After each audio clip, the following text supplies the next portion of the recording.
E aí, gente? Tudo bem com vocês? Boa tarde. Obrigada por retornarem.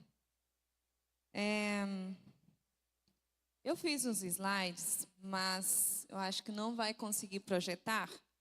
Então, eu vou pedir que vocês tentem não dormir. Eu sei que todo mundo acabou de almoçar agora. Tentem ficar comigo aí até o final. Vou tentar ser bem pentecostal.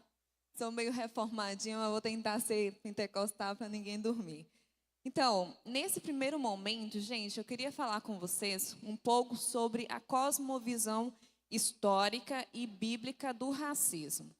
Esse é um assunto um pouco espinhoso, esse é um assunto um pouco, às vezes, difícil de conversar, mas é um assunto inevitável, especialmente no tempo que a gente vive, né? Queria muito que os slides aparecessem aqui para vocês verem algumas imagens, mas infelizmente não vai ser possível. Mas para a gente falar sobre a questão do racismo no Brasil, a gente precisa primeiro fazer um apanhado histórico, né? Voltar um pouco no tempo. E aí a gente precisa voltar para o período da escravidão. E aí a gente vai falar sobre escravidão no Brasil, mas é preciso fazer um adendo antes de falar sobre a escravidão. Quando a gente fala sobre escravidão, as pessoas sempre dizem, é muito comum ter essa fala. Daqui a pouco a gente vai ter um momento de perguntas e respostas. Vocês podem perguntar para mim o que vocês quiserem. Se vocês fizerem perguntas bestas, eu vou dar respostas à altura, tá? E eu peço, pelo amor de Deus, não façam essa pergunta, que é: sempre existiu escravidão no mundo, por que é que a gente tem que falar sobre escravidão no Brasil, já que sempre existiu? Não façam essa pergunta, que eu já vou responder, tá? Façam outras. Essa pergunta, embora muitas das vezes ela é irritante, né? Mas ela é importante ser feita. Você vê lá na Bíblia, por exemplo, no Antigo e no Novo Testamento, nós tínhamos escravidão. Então, qual que é a questão? Qual que é a diferença? No que a gente pode quantificar a diferença entre a escravidão antiga, vamos falar assim, e a escravidão moderna? A escravidão moderna, a gente está falando aí do século XIV, XV para XV, até o século XIX. E a escravidão antiga é dos tempos aí do período romano, período grego e tudo mais. Existe uma diferença significativa de definição mesmo, né, ontológica do negócio. A escravidão antiga, ela se dava por causa de posição social. Então, você tinha várias posições sociais, você tinha pessoas mais ricas, você tinha pessoas mais pobres que não eram escravos, você tinha a baixa aí da sociedade, que era o escravo. Esse escravo, ele podia se dar por diversas razões. No período bíblico, inclusive, nós vemos isso, que algumas pessoas perdiam guerras, e aí eram escravas da outra pessoa, que se tornava escravo daquela nação, várias pessoas. Algumas pessoas, seja por pedir emprestado algum dinheiro ou alguma coisa e não podia retribuir depois, e aí dava o seu corpo como escravo. A ideia era do serviço mesmo. Qual que é a diferença? É que nesse período antigo, a escravidão não era relacionada à cor de pele. Essa é a grande diferença. Quando a gente vai para a escravidão no período moderno, como se chama pelos historiadores, isso a gente está falando do século XIV, XV até o XIX, nós temos uma diferença. E aí, essa diferença veio a partir de teorias raciais. O que aconteceu nesse período? A gente fala muito, né, da problemática da igreja com relação à questão da escravidão, e de fato existem problemas, nós vamos falar sobre isso. Porém, entretanto, todavia, também houve problemas da ciência com relação a isso, das chamadas hoje em dia pseudociências. Nesse período, existiam cientistas que foram provar que de fato existiam pessoas que eram superiores e pessoas que eram inferiores. Um dos estudos mais importantes desse período chama cranometria. O que eles faziam? Eles faziam medição do crânio para dizer que alguns crânios eram superiores, e aí veio a partir da teoria racial, da origem das espécies, da evolução das espécies, especialmente mais fundamentada aí com o darwinismo social. E aí a ideia é que existiam culturas, existiam pessoas que estavam mais avançadas na origem, na evolução humana, e culturas e pessoas que estavam mais atrasadas. A partir dessa visão, faziam medição de crânios das pessoas. Então, os africanos, as pessoas pretas, elas eram consideradas mais atrasadas na escala da evolução. Realmente tinha uma imagem muito legal para vocês verem, mas não tem como ver. Mas que tentam imaginar aqui comigo, mais atrasado na evolução, você tinha outras pessoas e a pessoa branca, o europeu, boa, tá? Eu tô no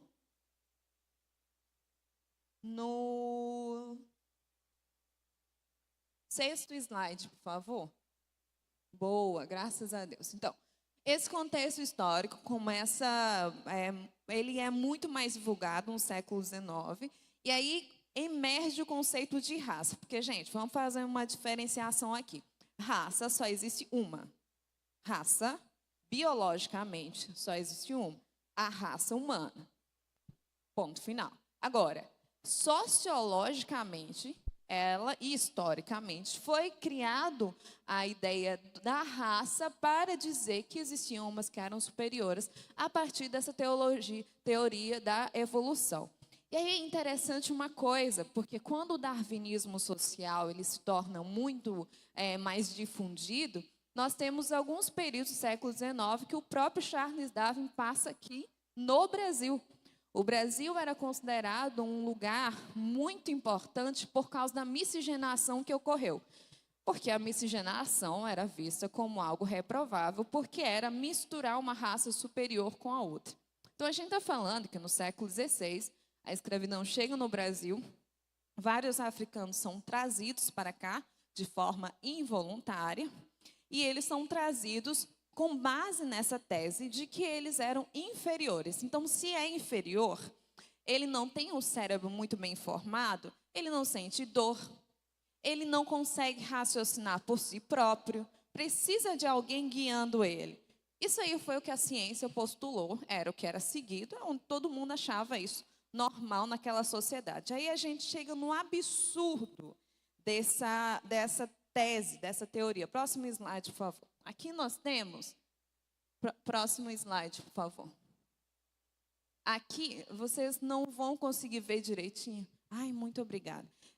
Quem está aí nos slides, você consegue dar um zoom só rapidinho nessas imagens? Será que a gente consegue isso ou não? Bom, para não perder muito tempo, não sei se vai conseguir ampliar, mas eu vou explicar para vocês o que está tendo nessa imagem. Essa imagem, a gente está falando de uma pessoa que se chama Otabenga. Ele era polonês. E aí, não aconteceu só com ele, mas é um exemplo muito bom para a gente entender aonde que essa tese nos levou. Aqui nós temos uma imagem do Otabenga, essa primeira imagem. Aqui nós temos duas meninas brancas e aqui está Otabenga dentro de uma gaiola. Aqui no meio nós temos uma imagem dele em uma revista que foi amplamente divulgada nesse período, em que ele está ao lado de um macaco, ele está segurando um macaco. E aí nas outras imagens, as menores que não dá para ver, nós temos que o dente dele foi cortado de forma triangular.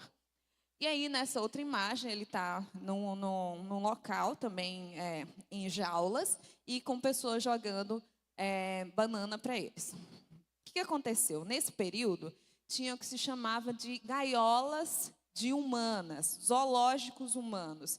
Nesses zoológicos, as pessoas negras elas eram expostas. E aí a gente está falando de que as pessoas iam lá ver, como vocês veem nessa última imagem, e pessoas no seu domingo normal iam lá nesse zoológico, como a gente vai ver animais, e aí se considerava essas pessoas como animais, mais atrasados. Então, a ideia de, por exemplo, cortar o dente dele de forma triangular era bestializar, tornar mais besta, no sentido do animal mesmo. E aí a gente está falando de crentes, que a gente ia lá, via lá o zoológico, a gente achava normal. E aí o lance da banana é realmente transformar como macaco. Por isso que é racismo, gente, chamar um preto de macaco. Não é só por animalizar a pessoa, é por dizer que essa tese aqui é correta. E aí isso torna muito mais bizarro enquanto cristãos, porque se Deus não faz acepção de pessoas, se Ele criou todas as pessoas à sua imagem e semelhança, você dizer que as pessoas que Deus criou são, na verdade, animais que devem ser tratados dessa forma, que o cérebro dela não está pleno quando Deus fez, todos com o cérebro pleno, aí nós temos um problema teológico muito, muito grande. E aí é que está, próximo slide. Opa. Próximo slide, Jacira. Aqui nós temos que uma ideologia, ela não morre de um dia para o outro. Às vezes a gente não sabe do que ocorreu historicamente. No racismo, a questão da escravidão e da forma como foi colocada, a gente teve quase 350 e poucos, arredonda aí para 400 anos no Brasil. O Brasil foi um polo de trazer pessoas africanas para a escravização, fora a escravização dos indígenas. O Brasil era um lugar muito importante nesse período. Como eu disse, até o Charles Darwin veio até aqui para ver, porque a sociedade brasileira funcionava de modo muito diferente. Não vou ter tempo para explicar muito, mas isso ocorria. Então, o Brasil foi um dos últimos países a abolir a escravidão moderna em todo o mundo. O Brasil foi um dos últimos países e é um dos países que tem a mais recente história de escravidão. Então, a gente teve 300 e poucos, quase 400 anos de escravidão como instituição, com todas essas teses, sustentando, colocando o negro como inferior e tudo mais. E aí, nós temos agora, em 2025, 126, 127 anos de abolição da escravatura. Gente, eu sei que nem todo mundo gosta de matemática, está tudo bem. Mas assim, não precisa ser muito inteligente para você ver que 350 anos são bem mais superiores do que 135, certo? 125, perdão. 135. Gente, matemática realmente não é fácil. Enfim, a gente tem muito menos tempo de abolição. A gente tem muito menos tempo em que as pessoas tem leis que postulam que todo mundo é digno, que as pessoas negras são dignas. A gente tem muito pouco tempo. E uma ideologia, gente, ela não morre de um dia para o outro. Não é porque colocaram lá uma lei, os africanos devem ser soltos e todo mundo é igual, que do nada, de um dia para o outro, que todo mundo falava que o negro africano ele era inferior, do nada as pessoas magicamente agora acreditam nisso. Então, o racismo, ele vai distorcer a imagem do nosso mundo com relação à pessoa negra, à pessoa não branca. Então, a gente tem dados aqui de taxas de analfabetismo, que já é muito grande no Brasil, mas que, quando a gente olha por recorte de cor, as pessoas que estão na periferia, enfim, são maioria negras, por causa do legado da escravidão. Você vê disparidade com relação a rendimentos, você vê com relação à média do salário do Brasil, enfim. Quando a gente olha para a sociedade brasileira, a gente tem, sim, um problema com relação à questão racial. E aí, quando a gente fala sobre tudo isso, às vezes a gente acha que isso é uma abstração teórica, uma abstração filosófica. E isso acontece tanto com pessoas dentro da igreja, com a gente, mas também acontece com pessoas fora da igreja. A gente vê que acontece com pessoas dentro da igreja, por exemplo, quando aquele cego que estava lá à porta de Jerusalém, ele estava lá, e aí os discípulos de Jesus, os 12, estavam lá com Jesus andando, e aí eles chegaram lá e disseram para Jesus: ô Jesus, mas quem foi que pecou? Foi ele? Foi a mãe? Foi o pai? Quem foi que pecou? Você vê que a gente trata questões, dores e pessoas como se fossem abstrações teológicas. Quem foi que pecou? Qual que é a teologia? O que Jesus Cristo faz? Ele diz: olha, não aconteceu assim. O que aconteceu? Que ele nasceu assim. para que se manifestasse o poder de Deus. E Jesus vai lá e cura. Às vezes, quando a pessoa está querendo cura, quando ela precisa de cura, a gente abstrai, como se fosse uma questão de estudo social. E aí eu estou falando da igreja, também teologiza coisas que são práticas, mas o mundo também. Às vezes, esses ambientes especialmente, né, que falam sobre essas questões raciais, questões sociais, e eu falo como alguém que também é da academia, né, sou mestrando, vou fazer doutorado, etc. e tal, que a gente teoriza muito mais. E aí, ao invés de, combater exatamente o racismo, pessoas que estão em situações de poder nesse país, ao invés de combater de forma rápida e eficiente o que está acontecendo, começa a perguntar se pode falar negro ou é preto, se pode isso ou aquilo, ao invés de fazer algo prático. A gente teoriza coisas que são extremamente práticas. Isso aqui não é uma abstração, não, gente. Isso aqui que eu estou falando de racismo não é uma abstração. A gente está falando de coisa séria, que toca as pessoas, que distorce identidade de pessoas. E quando a gente está falando sobre identidade, a gente está falando sobre algo que importa muito para Deus. Porque nós somos filhos e filhas, nós somos criação dele. Aí você olha, a gente fala sobre Setembro Amarelo, você não consegue ver a imagem, mas a gente tem um índice de como o preconceito racial, como o racismo, afeta a saúde mental da população não branca. E aí você tem um índice do dados do Ministério que mostram que o índice de suicídio é 45% maior entre a população jovem preta. E aí, como que isso não importa? Como que a gente olha para isso e dá de ombros? A gente, muitas das vezes, age exatamente como Caim. É uma síndrome que eu coloco no meu livro Estigma da Cor também, que é a síndrome de Caim. Qual que é essa síndrome? A gente olha para o nosso próximo e aí a gente disse, bom, eu não sou responsável pelo meu irmão. Por que é que eu devo me importar com isso? Jesus, ele chega na virada do dia, Deus chega na virada do dia, ele pergunta para você, olha, é o seguinte, cadê Abel? Cadê aquela pessoa? Aí a gente dá de ombros e diz, olha, eu não sou responsável pelo meu irmão. E isso é completamente o anti-evangelho, porque você é responsável pelo seu irmão, sim. Ah, mas eu não quero ser, então procure outra religião. Procure um outro Deus, porque o Deus da Bíblia não permite que você haja assim. Até porque você vê que a Declaração Universal dos Direitos Humanos, que vem para proteger, né, após, a gente tem aqui 1948, século XX, né, início do século XX. Após a gente ver tantos problemas que a humanidade pode fazer, seja com imperialismo, seja com guerras, a gente começa a pensar sobre proteção dos direitos das pessoas. A gente cria a Declaração dos Direitos Humanos. Você vê a Constituição Federal Brasileira, é formada em 1988, e com ela também vem várias coisas da defesa da vida humana. Mas, gente, antes disso acontecer, antes da galera fazer todas essas leis, Deus já estava falando sobre a dignidade da pessoa humana. Quem inventou esse negócio não foi o mundo, não. Não foram a galera do legislativo. Quem já está falando isso desde o princípio das eras, em Gênesis 2, com a criação das pessoas, é Deus. O que isso significa? Isso significa que essa pauta, antes de ser do mundo, é nossa. Antes do mundo inventar, pensar em defender a dignidade humana, Deus já estava falando em Gênesis 2, que todos foram criados à sua imagem e semelhança. Então, esse negócio é nosso. E aí, a nossa negligência custa vidas.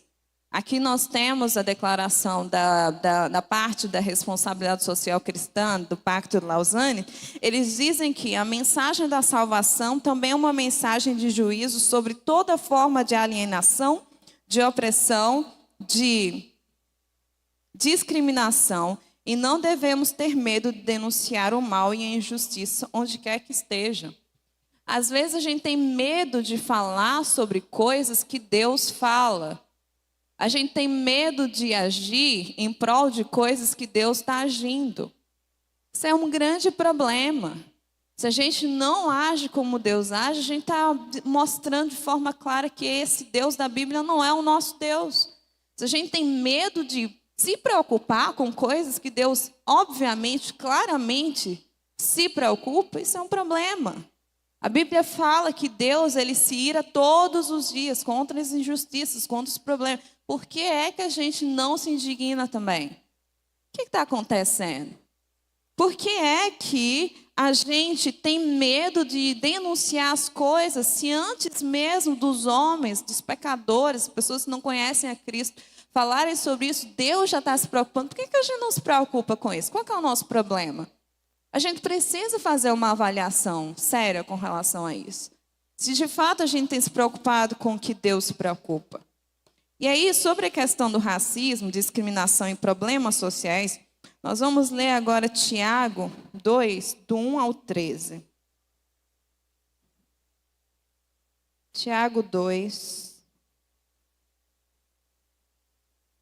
do 1 ao 13. O apóstolo Tiago fala assim: meus irmãos, vocês não podem ter a fé em nosso Senhor Jesus Cristo, o Senhor da glória, e ao mesmo tempo tratar as pessoas com parcialidade. Porque se entrar na sinagoga de vocês um homem com anéis de ouro no dedo, vestindo roupas luxuosas, e entrar também um pobre muito mal vestido, e vocês derem um tratamento especial que está vestido com roupa luxuosa, dizendo: você, sente-se aqui no lugar de honra, e disserem ao pobre: você, fique em pé, ou sente-se ali, abaixo do estrado dos meus pés. Será que vocês não estarão fazendo distinção entre vocês mesmos e julgando as pessoas com critérios errados? Escutem, meus irmãos, por acaso Deus não escolheu que para o mundo são pobres para serem ricos em fé e herdeiros do reino que Ele prometeu aos que o amam? No entanto, vocês desprezam os pobres. Por acaso não são os ricos que oprimem vocês e não são eles que os arrastam para os tribunais? Não são eles os que blasfemam o bom nome que foi invocado sobre vocês? Se vocês de fato observam a lei do reino, conforme está a Escritura, ame o seu próximo como a si mesmo, fazem bem. Se, no entanto, vocês tratam as pessoas com parcialidade, cometem pecado, sendo condenados pela lei como transgressores. Pois quem guarda toda a lei, mas tropeça em um só ponto, se torna culpado de todos. Porque aquele que diz: não cometa adultério, também ordenou: não mate. Ora, se você não comete adultério, porém mata, acaba sendo transgressor da lei.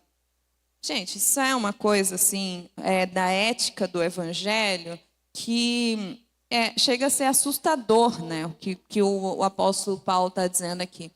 Mas aqui nós temos de forma muito clara que ele está falando que discriminação, racismo, etnocentrismo é pecado. Às vezes eu recebo essas perguntas no final da palestra. Essa é mais uma pergunta que eu, por favor, peço que você não faça, porque o texto bíblico está deixando muito claro o porquê que o racismo é pecado. Ele está falando, o apóstolo Tiago está falando, que você comete parcialidade, você julga a lei e, mais do que isso, não comete a regra do reino, né? Como ele fala aqui, a lei do reino, que é o amor ao próximo. Então, o racismo é pecado por causa disso. Você julga a criação de Deus, você coloca-se como julgador da lei de Deus e, como o apóstolo Tiago fala, a lei do reino é muito superior. Então, não adianta você falar que você segue a Deus em determinados mandamentos e você não segue em outros, você é julgado pela lei como transgressor da mesma forma.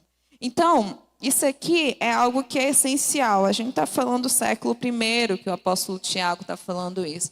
Ele não esperou a promulgação da Constituição dos Direitos Humanos. Ele não esperou que a Constituição Federal fosse constituída. Isso aí está falando com base na lei do reino. Então, esse negócio é nosso. Quem tem que tirar, repreender o racismo, primeiramente a gente. Aí chama a atenção uma coisa, que o apóstolo Tiago está falando aqui com a igreja. Às vezes, quando eu falo sobre racismo, etc., e em ambientes eclesiásticos, as pessoas começam a dizer: mas, peraí, você está julgando a igreja? Você está dizendo que a igreja também tem racismo? Que na igreja também tem racistas? Nossa, tanto de vezes que eu já ouvi isso, né? É assim, bizarro, é assustador. Mas não sei se você sabe, não sei se você percebeu, mas você ainda está aqui na Terra. E na Terra é feita de pecadores. Nós estamos numa caminhada pela santificação, mas nós não estamos plenamente santificados nesse momento. Isso significa que nós temos racismo e problemas raciais e problemas sociais, tal qual o Tiago falou que a igreja primitiva lá tinha. E isso significa que a gente precisa entender sobre esse assunto e se arrepender desse pecado, sim. E mais do que isso, não é só na igreja. Nós não habitamos na igreja 24 horas. Você fica no templo da sua igreja 24 horas? Você fica? Não. Isso significa que se na sociedade brasileira você tem racismo, a gente está na sociedade brasileira. Quem está sendo racista são a gente. Somos nós. Não é só lá fora. A gente também está lá fora. A gente está permitindo esse negócio. Enquanto Deus está se irando contra a injustiça todos os dias, a gente está confortável, dando manutenção, achando normal. Eu vou pular algumas coisas aqui, porque eu quero conversar com vocês depois. Então, quando a gente fala sobre o racismo, existem pelo menos duas questões. O primeiro, o racista, ele não vê o seu próximo como a si mesmo, pelo contrário, ele se vê como superior, e isso aí a gente já viu que biblicamente não tem sustentação. E outra coisa é que não é porque nós somos iguais perante a lei que nós somos tratados de forma igual, né? Existem desigualdades, existem pessoas que tratam de forma desigual, mas ao ponto de igualar outra pessoa como alguém inferior. A questão é, como que a gente pode pensar isso biblicamente? O que a gente pode fazer? Olha, racismo é pecado, primeiro, por causa da imagem de Deus, que Deus colocou em todos os seres humanos, então todas as pessoas têm dignidade e valor, independente de quem seja. Em segundo lugar, por causa do mandamento do amor ao próximo, intuitivo, não preciso explicar. Terceiro lugar, por causa da nova criação. Por que a gente vê? O apóstolo Paulo fala que na nova criação haverá pessoas, nós vemos o apóstolo Paulo falando, nós vemos isso em apóstolo João também lá em Apocalipse. Haverá pessoas de todas as raças, tribos, todos os lugares. Então, assim, se você não gosta de uma cultura, se você não gosta de uma outra pessoa, eu lamento. Talvez você deva ir para algum outro lugar, porque no céu essas pessoas vão estar. Então, lide com isso. Quarto lugar, nós vemos que o evangelho de Deus é um evangelho de justificação pela fé. E aí o Timothy Keller, um teólogo, ele fala uma coisa que é bem interessante. Ele fala que o racista, ele vê a si mesmo justificado ou melhor apresentado perante Deus por causa da sua raça. A justificação é pela fé, não pela sua raça, não pela sua cultura. Você não está mais próximo de Deus por causa da sua cultura, por causa da sua raça, ou por causa do seu povo. Deus não disse isso. Isso quebra o seu ego, porque isso tem a ver, o evangelho tem a ver com humildade. Não com prepotência. Não existe prepotentes perante o Senhor. O racismo, portanto, é um rebelde atentado contra os dois grandes mandamentos de Deus. O de amar a Deus sobre todas as coisas e o de amar o próximo como a si mesmo. Se você não ama seu próximo como a si mesmo, você revela que você não ama a Deus. Não sou eu que estou falando, o apóstolo João e a Bíblia inteira fala isso. Aqui, o apóstolo João falando em 1 João, ele fala que aquele que não ama seu próximo como a si mesmo, mas diz que ama a Deus, é mentiroso. O racista é um mentiroso. O xenofóbico é um mentiroso. O que coloca a si mesmo acima dos outros é um mentiroso. Se você é crente, o que a Bíblia está falando é que a régua fica muito maior. A questão não é você deixar de ser racista, porque existe uma lei que vai te prender. Não é sobre isso que Deus está falando. Igreja, vamos acordar. O negócio é muito mais intenso. Por isso que a gente precisa falar sobre esse negócio e instruir as pessoas. As pessoas estão deixando de ser racistas de forma pública, elas continuam sendo de forma privada. Elas deixam de ser de forma pública porque elas não querem ser presas. O que o Evangelho está falando não é de forma pública, é de forma mental, é de forma particular. Você não deve ser, porque fere a Deus, fere o caráter de Deus. O negócio é mais intenso. Ah, mas eu não quero isso, eu não quero viver disso. De novo, existem tantas religiões nesse mundo. Seu lugar não é no cristianismo. Porque Deus, ele não vai abrir mão da sua palavra por causa de você, não? Não vai. Aí o que a gente pode fazer? Eu trouxe aqui o exemplo do Martin Luther King Jr., pastor batista. Você conhece a história, né? Ele fez um movimento pelos direitos, mas poucas pessoas sabem, né, do que ele fazia exatamente. E existem umas particularidades no movimento que ele fez, que era um movimento plenamente cristão, como, por exemplo, numa época de apartheid, e ele permitia que no grupo deles outras pessoas brancas participassem também. Que era diferente da nação do Islã, né? Que eles tinham essa ideia de somente pessoas negras, enfim, e responder de forma odiosa. Então, aqui você vê um pastor que conhece as escrituras, que prega, continua pregando na igreja, que prega para pessoas fora da igreja e que ele simplesmente estava lá combatendo uma injustiça, porque ele acreditava na Bíblia e ele pregava sobre Deus enquanto ele estava pregando contra as injustiças. Aí eu quero contar um testemunho para vocês. Eu estava numa conferência, falando numa conferência, e no final uma menina veio falar comigo, era mais ou menos da minha idade, assim. E aí ela falou que ela nasceu em um lar cristão, mas que... Você consegue me ajudar aqui, por favor? Mas que ela, com o tempo, né, ela foi percebendo que... Muito obrigada. Ela foi percebendo que as questões raciais estavam pegando para ela, assim. Ela começou a ver algumas situações que estavam acontecendo ao redor dela. Mas aí, pelo fato dela ser cristã, na igreja dela não falava sobre isso, e ela começou a estranhar, né? Afinal de contas, cristianismo é uma visão de mundo, é uma cosmovisão, uma forma de ser, não é acessório da nossa vida. Então, ela começou a pensar. E aí, nisso, ela começou a dizer, talvez Deus não se importe comigo. Porque, como a gente falou, a questão do racismo é uma questão abstrata, mas é uma questão de identidade. Então, ela, como pessoa, ela estava achando que Deus não se importava com ela. E aí, ela foi para uma religião de matriz africana. Ela mudou de religião, foi para uma outra religião, porque ela entendeu que ali ela seria muito bem acolhida. E aí é interessante que a gente está no Rio Grande do Sul, porque a maioria dos centros, né, de religião de matriz africana são aqui no Rio Grande do Sul e não na Bahia. Olha que interessante. E aí, quando você olha racialmente as religiões no Brasil, a religião mais negra do Brasil é o pentecostalismo e não as religiões de matriz africana. O Brasil é um país muito especial mesmo, né? Uma coisa incrível. Eu amo como Deus faz tudo diferente aqui. E aí, enfim, ela, segundo a cosmovisão dela, ela muda, né, de religião, ela deixa o cristianismo, vai para uma religião de matriz africana. Ela disse que certo dia ela estava no telefone dela, estava na casa dela, e aí ela foi mexer no telefone, e aí ela viu, apareceu para ela no Reels lá, um vídeo meu que eu estava falando sobre esse assunto a partir da Bíblia.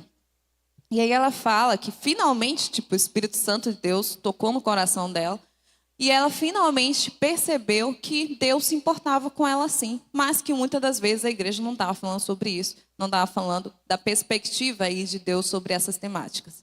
E aí eu chamo a atenção de vocês para uma coisa. É que às vezes a gente acha que falar sobre essas temáticas que são consideradas polêmicas, que elas vão afastar especialmente os nossos jovens da Bíblia ou do cristianismo. A gente acha que falar sobre isso vai ser problemático, que vai confundir. Mas a grande questão é que não existem espaços vazios no mundo. Ou a gente traz uma cosmovisão cristã para as problemáticas que são urgentes no nosso tempo, ou pela nossa omissão, muitas pessoas vão ser cooptadas por ideologias seculares, porque não existe uma resposta cristã para o assunto. E foi o que aconteceu com ela. E aconteceu com várias outras pessoas.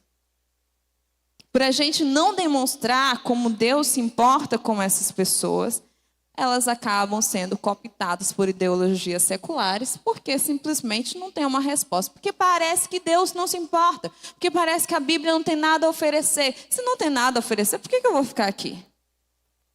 Se essa teologia tão bonita que você fala, ela não se demonstra na prática, por que eu vou ficar aqui? Pensa comigo. Tenta sentir a dor dessa pessoa. Você não vai saber como é que é. Mas um pouco de inversão. Para de pensar como você. Pensa como essa pessoa em um mundo que foi construído que não é para você. Que te rejeita de toda forma. Você vai para um lugar, igreja, que era para te acolher. E aí as pessoas simplesmente não ligam. Como que você se sentiria? E aí, o que você pode fazer para mudar isso? E aí, vou passar algumas coisas aqui, mas eu queria falar desse discurso aqui, o I Have a Dream, né, do Martin Luther King Jr. Tem uma parte desse discurso que ele fala assim, que tem um sonho de que os seus filhos não sejam julgados pela cor da sua pele, mas pelo conteúdo do seu caráter. E aí é interessante que aí você vai ver, a neta de Luther King chama Yolanda. Ela hoje, ela é adolescente, ela não é jovem, ela é adolescente.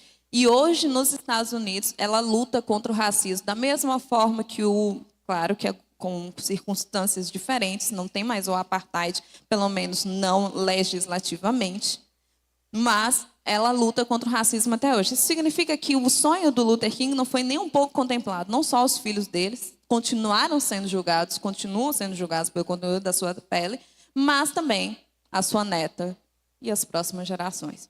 E aí, obviamente, o Brasil não é Estados Unidos. A gente não pode falar do Brasil como se fosse os Estados Unidos, mas também nós temos problemas muito grandes aqui. E que o sonho do Luther King, que não era só para os filhos dele, mas era para um mundo como um todo, né? A partir desse evangelho, não foi contemplado nem lá, nem cá.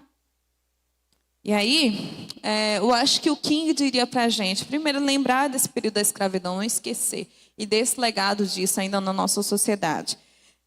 Para a gente ter uma postura ativa mesmo com relação ao nosso próximo, com relação ao dor do nosso próximo. Para a gente não agir como Caim, sabe? Dizer que eu não sou responsável pelo meu irmão.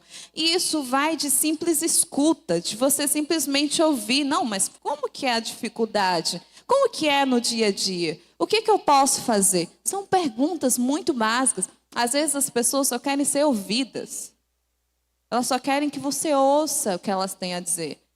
Ao invés de você começar julgando o que a outra pessoa passa, dizendo que é mimimi, minimizando a dor da outra pessoa, por que você simplesmente não ouve? O que aconteceria conosco se Jesus Cristo olhasse para nós todos os dias, depois ele passar por aquela cruz de ter sofrido tudo aquilo e ouvir as nossas mimizentas coisas diárias? Se ele dissesse, é mimimi.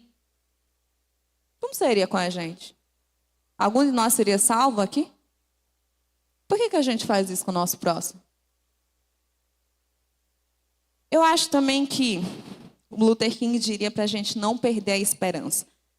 Gente, a gente é o único povo, o único grupo nesse mundo que não tem autorização de forma alguma de perder a esperança. Por quê? Porque nós temos a esperança da ressurreição. Jesus Cristo ressuscitou. E é por isso que nós temos a esperança de que esse mundo não vai permanecer da forma como está. O racismo não vai durar para sempre. O etnocentrismo não vai durar para sempre. Nossos estranhamentos não vão durar para sempre. Se você lutar contra as problemáticas sociais sem ter isso em mente, você vai virar uma pessoa, um alvo muito fácil para a mentalidade secularizada.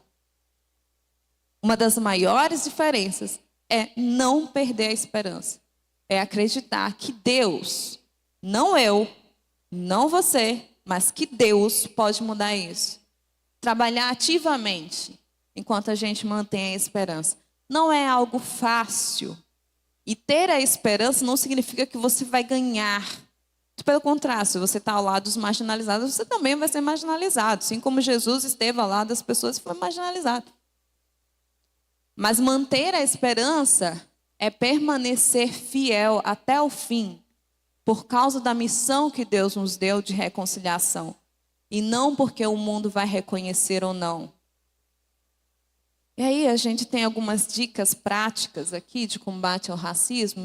O meu tempo está acabando, mas eu vou fazer rapidamente algumas coisas. E no livro você encontra também isso de uma forma mais aprofundada.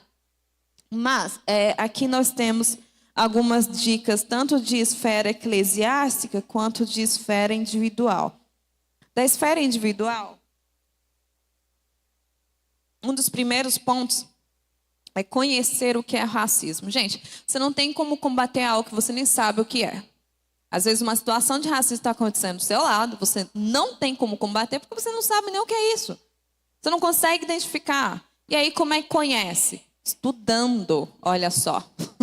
Como se conhece das coisas. Como se sabe das coisas. Estudando. Lendo bons livros, lendo a palavra de Deus, identificando os versículos. Estude Tiago 2, estude Tiago. Vai estudar. Tem que ler. Entendeu? Depois que aprendeu o que é racismo, aí é importante. É extirpar as atitudes racistas que existem em você. Porque pelo racismo ser tão naturalizado, a gente tem várias coisas racistas que a gente nem percebe. Como é que você olha aquele seu irmão?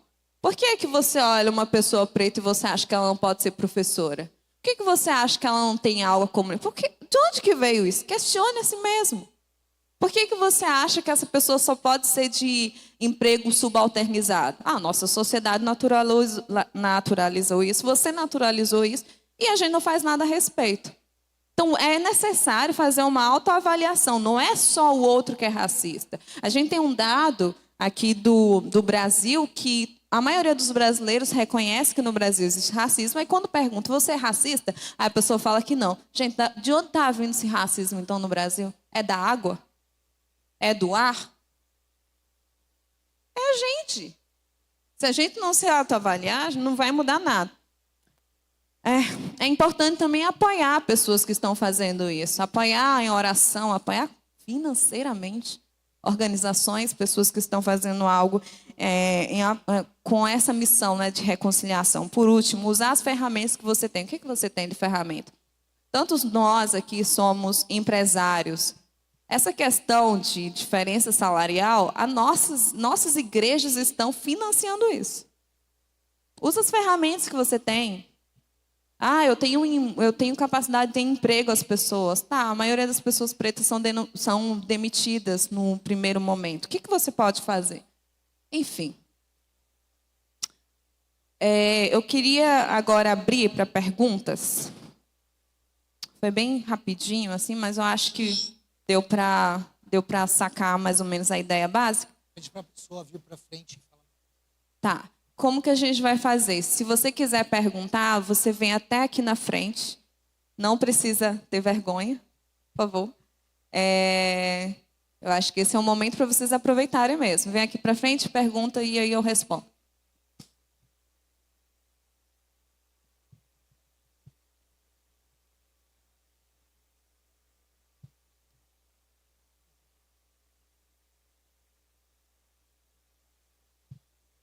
Boa tarde, eu me chamo Brenda, eu sou formada em Direito e durante os anos de faculdade eu estive envolvida com projetos de extensão focados em direitos humanos e proteção dos grupos vulneráveis. E em muitas rodas de conversa, tanto com a comunidade acadêmica como com a comunidade em geral, surgiam debates e questionamentos acerca das políticas públicas de cotas raciais. E a minha pergunta é, sob o olhar histórico e bíblico, qual o seu entendimento acerca das cotas raciais em concursos públicos, em universidades públicas, e qual o impacto disso no racismo estrutural e no combate ao racismo?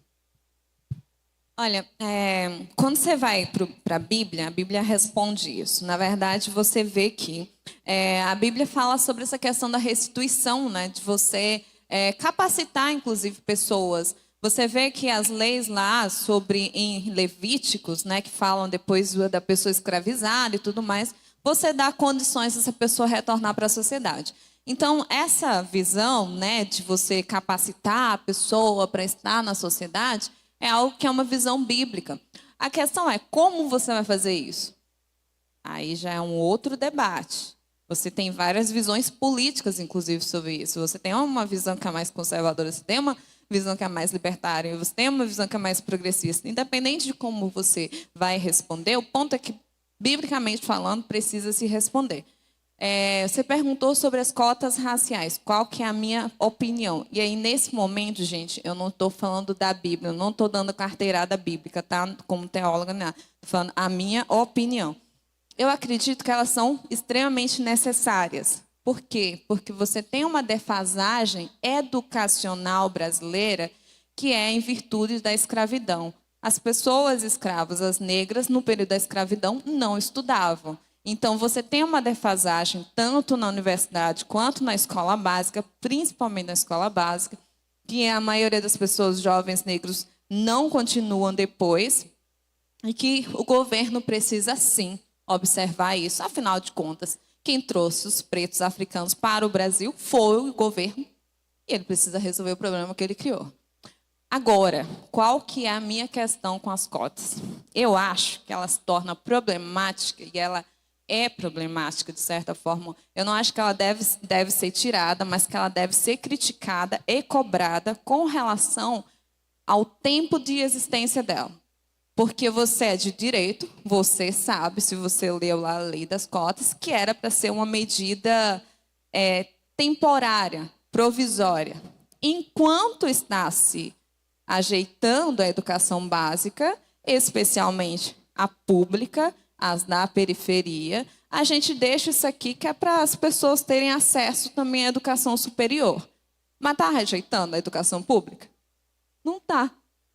Os nossos políticos vão colocar seus filhos na educação pública? Não vai. E aí não ajeita nada, deixa um negócio que mais causa confusão do que realmente... Claro que tem resultados, mas socialmente acaba causando essas discussões, esses debates, que são coisas que, se tivesse realmente organizando, de fato, a educação básica, não ia necessitar.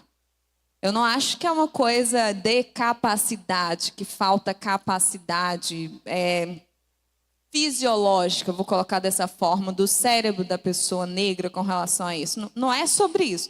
A questão é que é um problema social. E aí o governo que criou o problema, ele vai ter que criar a solução. E aí, na questão, eu acho que a gente pode discutir conforme as soluções, mas a gente não pode dizer que é antibíblico a coisa da resolução do problema que foi criado, até porque a gente vê na Bíblia que isso está posto.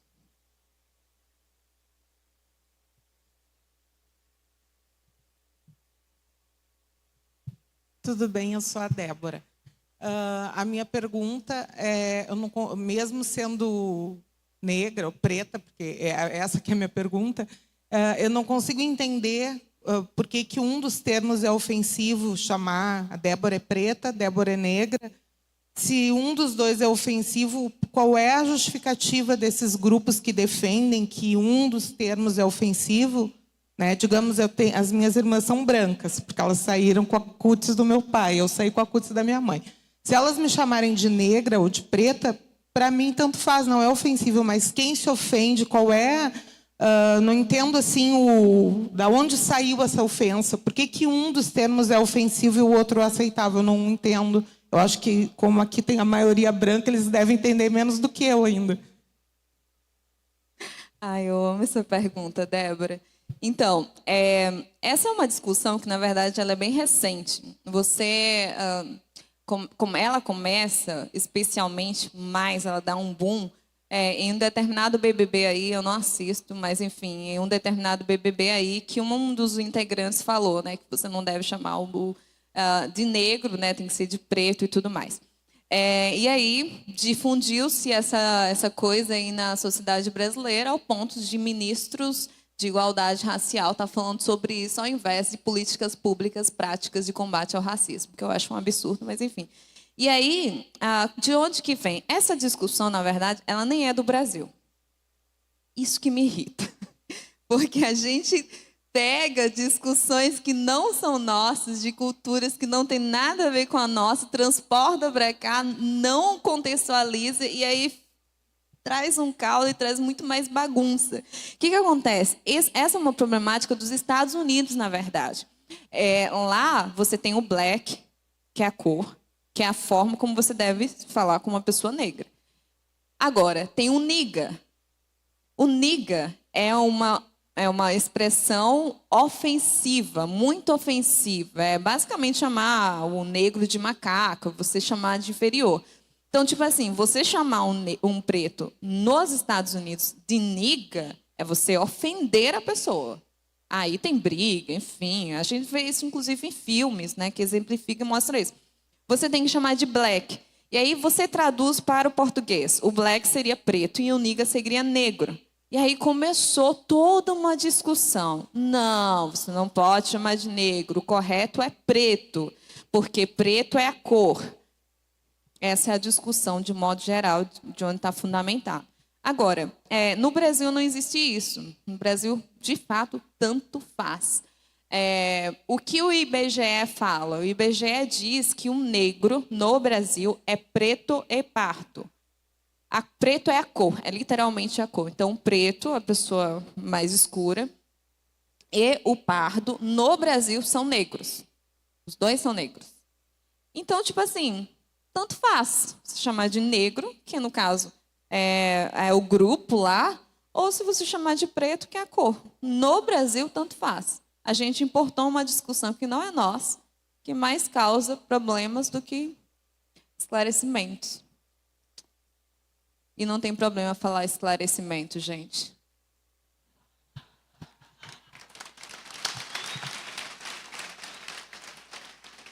Olá, sou Rossana. Eu sou professora numa escola pública municipal em Porto Alegre. E a minha questão é justamente essa: como lidar com as pessoas que se ofendem com essas coisas. Porque, por exemplo, não poder falar esclarecimento.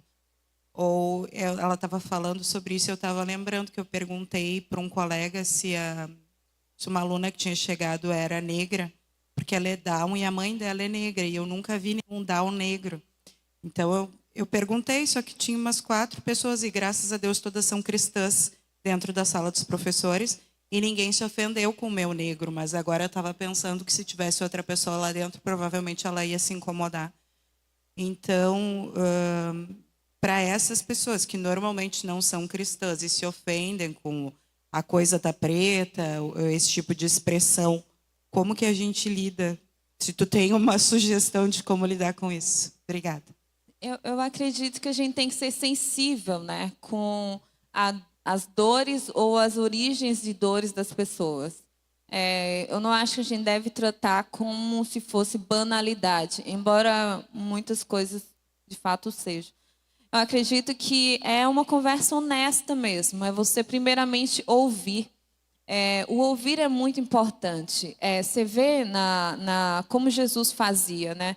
Quando ele ia curar as pessoas. Isso é muito interessante. Quando Jesus ele ia curar uma pessoa, ele já sabia, ele é o médico dos médicos, ele já sabia de onde que era a dor. Por exemplo, tinha um cego, tinha um coxo. Gente, você vê um cego, você vê que a pessoa é cega, né? Você está vendo. Você não precisa dizer, o que você quer que eu faça?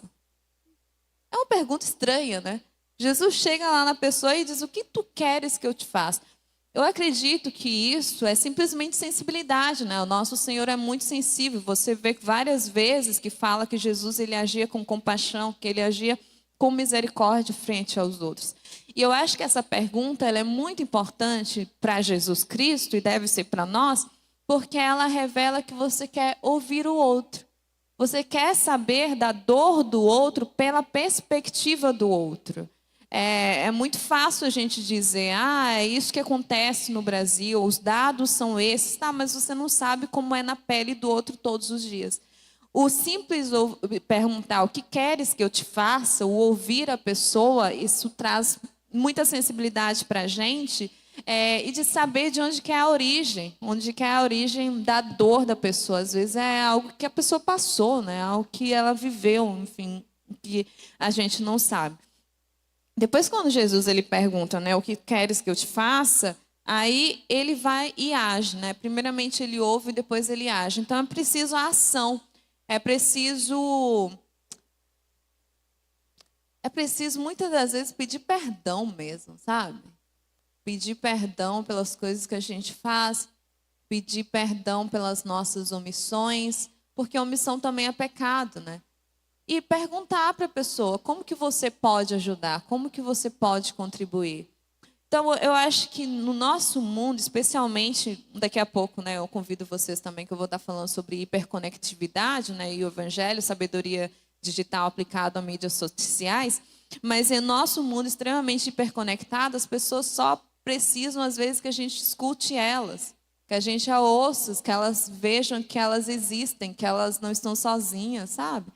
Então, às vezes, é só simplesmente escutar, ouvir a pessoa, dizer que você está lá, que às vezes você simplesmente não tem o que fazer, porque às vezes a gente não tem o que fazer.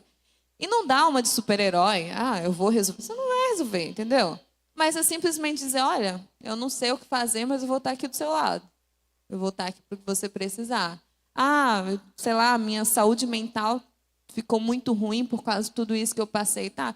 Eu consigo pagar um psicólogo para você por 3 meses. Eu consigo te ajudar nisso aqui.